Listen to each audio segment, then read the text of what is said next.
up, Layla? Welcome to Raidlore Stories. Today's lore story is going to be for Foli. His original story was very, very small, very, very short, so I'm pretty sure I never read it, but he actually has a new in-game lore story, so let's check it out.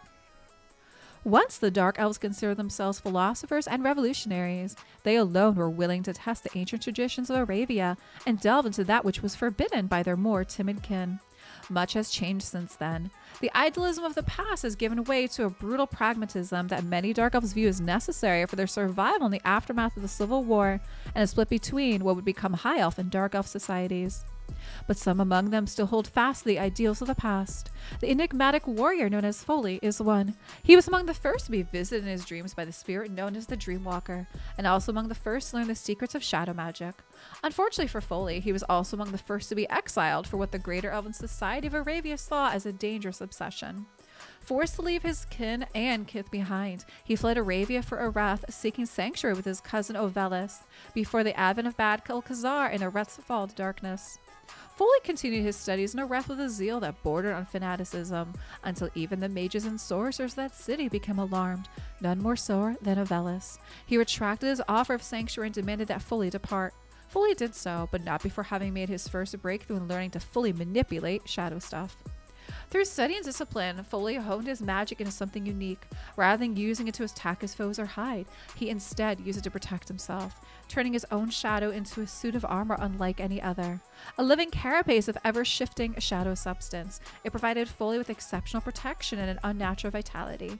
It could resist crushing blows that should have shattered bone and pulverized flesh, and any wounds he suffered healed almost instantly. Nor did Foli need weapons, for the armor could produce a sliver of darkness that would take the form of any sort of blade or bludgeon he might require. Indeed, after so many years within the armor, it was debatable that Foli was even an elf anymore. Rather, he had become a strange symbiotic entity, a thing of flesh and shadow. But even this wonder wasn't enough for Foli. He needed to learn more. He traveled across Teleria, seeking out places of forbidden knowledge and ancient magic. He delved into forgotten places and learned more than any mortal being about the true nature of the darkness and the light. As he did so, his perception of the circumstances of his exile changed. At first, Foli had been as resentful as any of his fellow exiles. After all, though he'd broken Arabian law, what harm had he truly done? In Areth, he nurtured dreams of revenge, of returning to Arabia in triumph, his mastery of shadow magic undeniable and irresistible. But as Foli learned more about the magic he had devoted his life to and watched his people tear themselves apart in the internet's conflict that became known as the War of the Elves, he had an epiphany. Perhaps it came to him in a dream, or maybe some spirit whispered it to him during his quest.